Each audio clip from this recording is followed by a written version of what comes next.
Minimalists. My biggest question is books.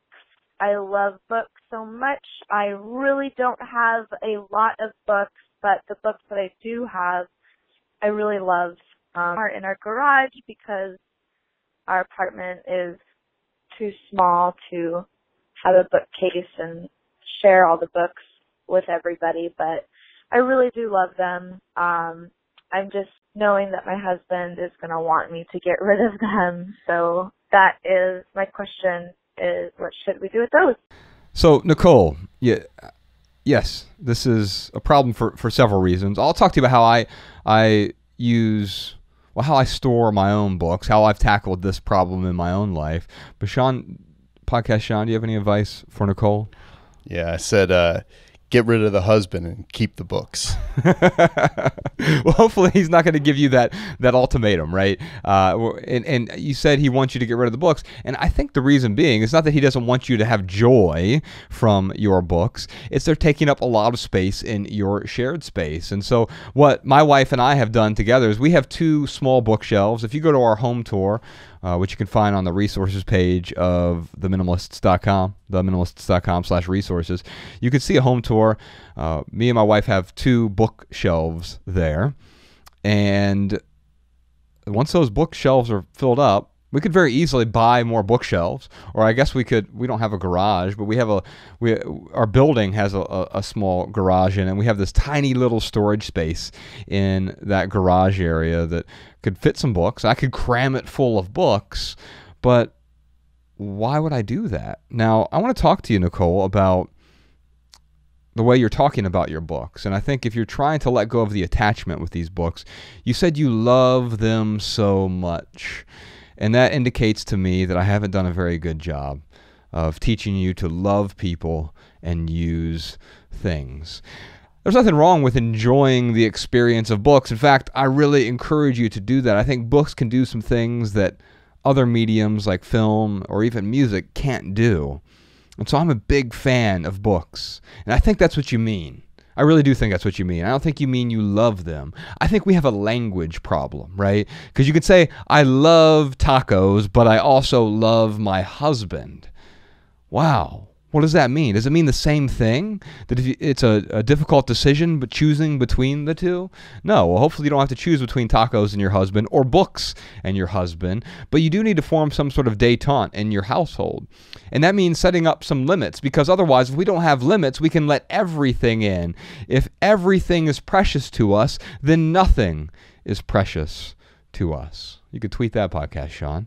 Now, I would love for you to start changing your language around books. I don't want you to be less excited. I want you to pick up this book, The Answers by Catherine Lacey, which I could tell you, I think a few years ago I would have said, I love this book because it's such a great experience. I dive into the consciousness of the author, of the characters. It's an amazing book. But what I really mean is, man, I enjoy this book. And there are times where there's nothing I would rather do than explore the pages, the world within this book. There was a writer, I think it was Rick Moody, I heard him talk about why he chose to be a writer. Someone in an interview asked him, hey, there's all these other things you can do. You could be a yoga instructor. You could be an astronaut. You could be a hunter. You could be a school teacher. You could be an accountant. You could be a detective. You could be a trash collector. Why are you a writer? Why didn't you decide to be one of these things? And he thought about it for a moment, paused, and said, I guess I decided to be a writer because it's the only profession in which I could be all of those things. I can be the trash collector and the yoga instructor and the detective. I could be anything I want if I'm a writer. And I think the same is true when we really get lost in the book as a reader. I can take on the life of those characters. A great writer is not making the story with the reader. They're the dictator of their own world. They've created this world for you. And it's a beautiful world. It's a sad world. It's an elated world. It's an exciting world. It's a terrifying world. Depending on how the author sets that up. And I want to get lost in books. And it sounds like you do too. But right now you're lost in them physically. They're stacked all around you, but maybe you're not getting the value from them you actually could. Of course, I'm not telling you to get rid of all of your books, but maybe there's some sort of limitation that you and your husband can agree on. For me, that's 2 bookshelves that hold about 40 books each. So I guess that means we probably have about 80 books at home. But anytime one of us brings home a new book from our local bookstore, or if we order one online, we have to get rid of a book that's on there because I don't have any more room. And it'd be silly for me to just keep adding to the piles more and more and more.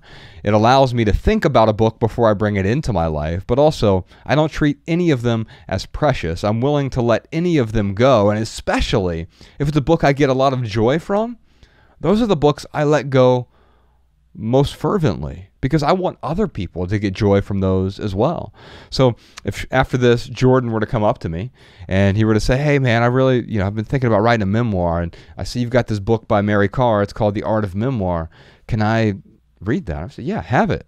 I want you to get value from it. I care about Jordan, and I know that one of the ways to add value to his life is to contribute to him in some way. And if I think this would add value to his life, and it's not giving a gift, but in a way it is gift giving. It's a way to add value to someone else's life. So be willing to let go of these, especially if they're no longer adding value to you.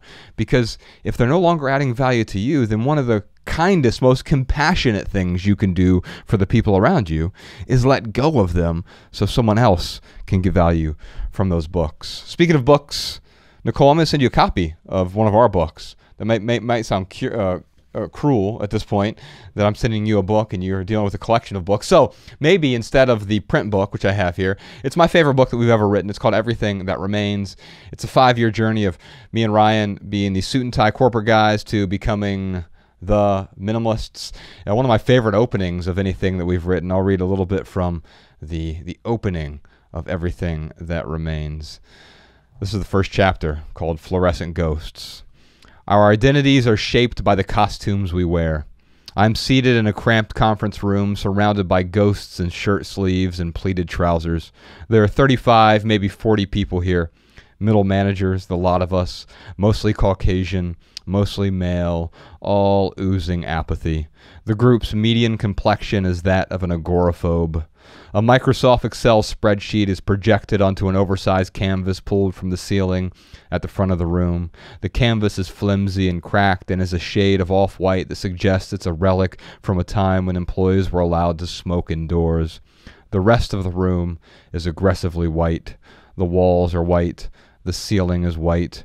The people are white, as if all cut from the same materials. Well, everyone except Stan, seated at the back of the room. I'll pause it there.